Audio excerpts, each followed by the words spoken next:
Bismillah ar-Rahman ar-Rahim. Assalamu alaikum, dear viewers. Welcome to this fifth and final session on variant readings.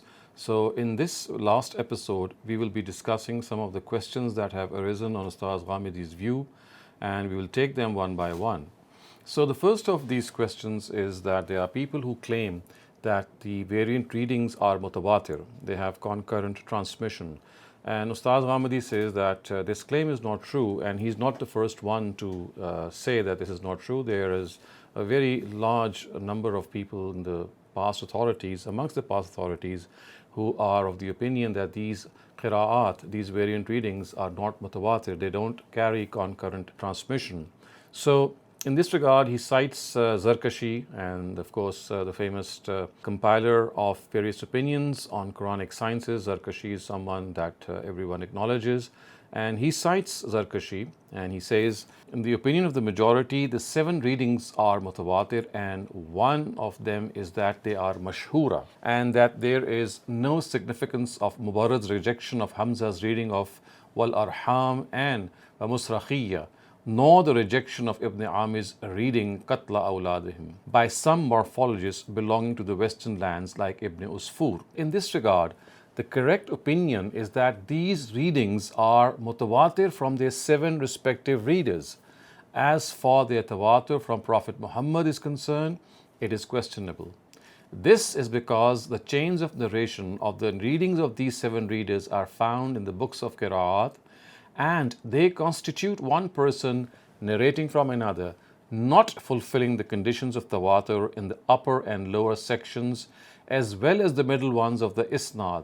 And this is something which is found in their books and partly referred to by Shahabuddin Abu Shamma in his book Al-Murshid Al-Wajiz.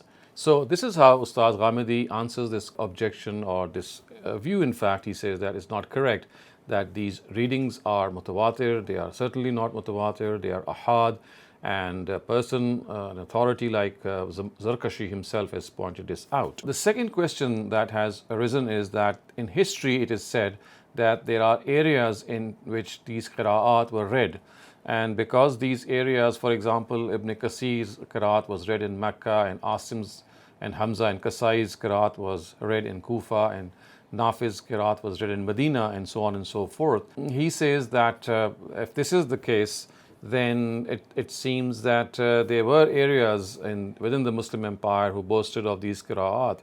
So the answer given by Ustaz Ghamidi to this question also is that when people say that these were the centers of the qira'at of these reciters, it does not mean that the whole area was reading the qira'at. All that it meant was that the scholars of that area, because they had entertained themselves, they had involved themselves in these variant readings, so they were the ones who were reading the Quran in these various formats, not the common man. So when it is said that the qira'at of Ibn Kasir prevailed in Mecca, it does not mean that the whole of Mecca was actually reading Quran on Ibn Kasir's qira'at. All that it means that it was basically in scholarly circles in Mecca that Ibn Kasir's qira'at was being read. So in all such circumstances, we have to understand that the stress is entirely different.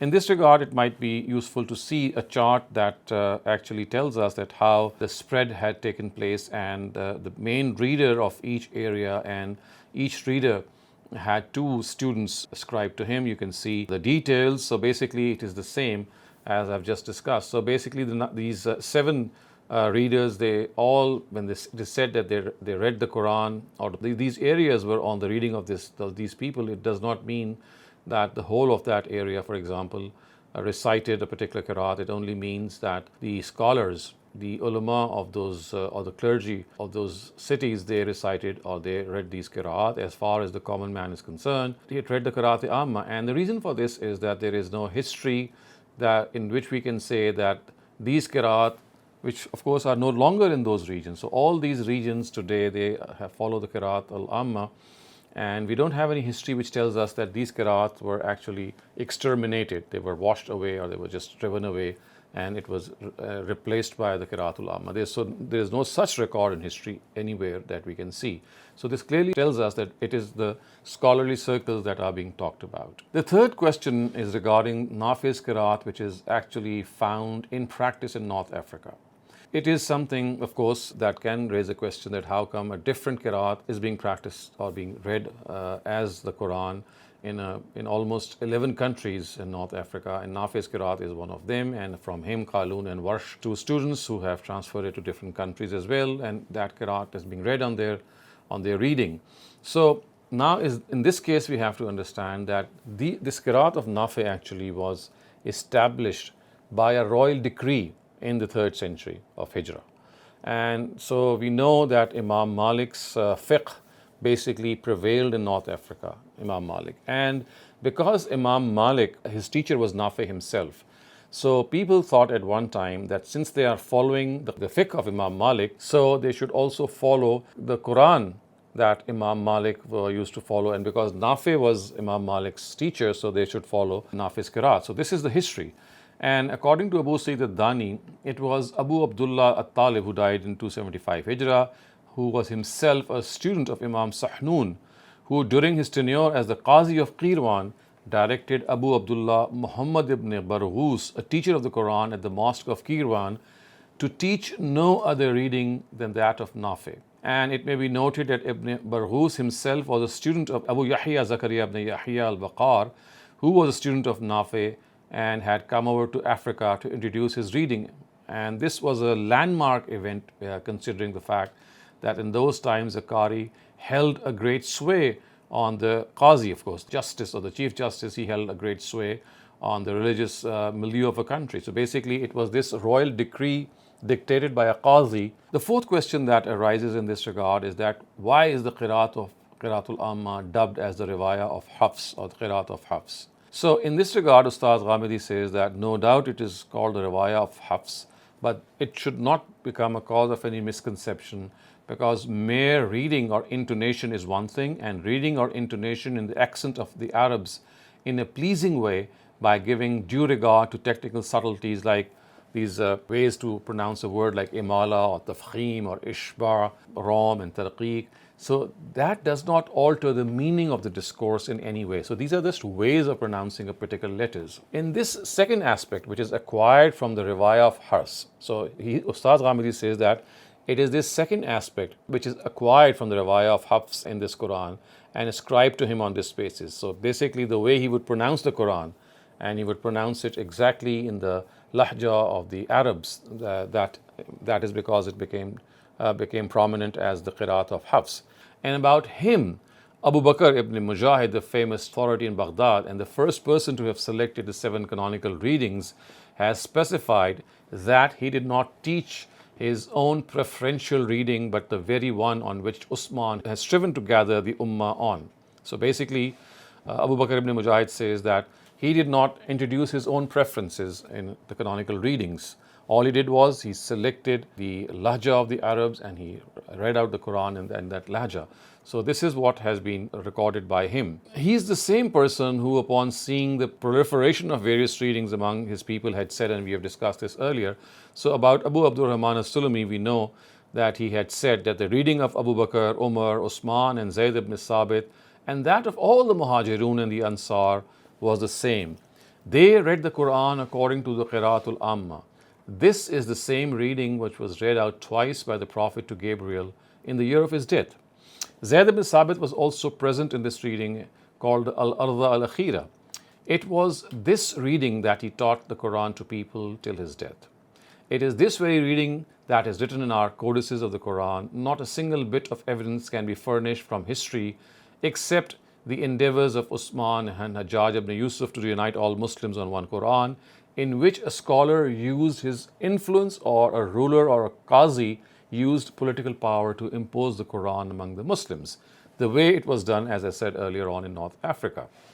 It was this Quran which the Prophet and his successors gave currency to among the Muslims, and it has remained in currency ever since. So when the readers of the Muslims compiling their preferences in readings, and when their hadith scholars were collecting the reports of Ilm al-Khassa, and their jurists and exegetes were solving the difficulties of the Quran through them, Muslims were reading this very Quran in the whole world. At the end of the 1st century Hijrah, when they entered India, they entered while reading it, and when they landed at the shores of Java, Sumatra, Malaya, and other islands of the Far East at the end of the 8th century AH, it was this very Quran which was in their hands, and God willing, this is what Ustaz has read. As far as the fifth question is concerned, It is about the opinion of Abdullah ibn Masud's view that the Mu'awwizatain, or the last two surahs of the Quran, Surah Falaq and Surah Nas, they are not part of the Quran and they are just supplication. So this is a view ascribed to them, and which means that Abdullah ibn Masud radhiyallahu anhu actually said that basically the Quran ends on Surah Ikhlas, which is the 112th surah, and the last two surahs, Surah Falaq and Surah Nas, that we have today in our codices, they were never part of the Quran. So Ustaz Ghamidi says that basically it seems that we have to understand in this regard that the Quran has ended at Surah Ikhlas as far as its content is concerned. So this is all that Abdullah ibn Masud must have said, that well, the Quran ends as far as content is concerned with Surah Ikhlas, and the last two surahs, they form du'as.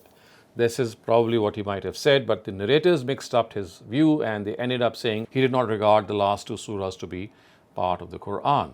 As far as the sixth question is concerned, the meaning of the word jam in Surah Qiyamah, verse 16, which says, Inna alayna jam'ahu wa Qur'ana. Ustaz Ghamidi says that people have translated this as collection of the Quran in the heart. And so therefore they think that the word collection or jam, as is mentioned in this verse of Surah Qiyamah, it actually refers to memorization of the Quran. To this, Ustaz Ghamidi says that although the word jama is not commonly used for memorization, but in case, yes, there are instances in which may be used, but then there must be some concomitant indication. And for this, he says that, for example, if the ma'ruf meaning was not to be accepted and it actually meant memorization, then something that indicated like this must have been present. For example, jama fi sadrik, that in alayna jama hu fi sadrika, O Prophet, we will collect it in your heart. The fi sadrika, or your heart, in your heart, should have been present on that occasion in Surah Qiyamah's verses. Otherwise, it would mean that the Quran was actually revealed on different occasions and different installments, and later on it was brought together, and it does not refer to memorization as has been generally accepted. So with this, he actually has answered the main questions regarding this whole issue. And as we can see that in these 5 installments, I have tried to summarize his view and how he brings up the whole premise, and then of course posits his own opinion and gives reply or answers to the critique that has risen on his view.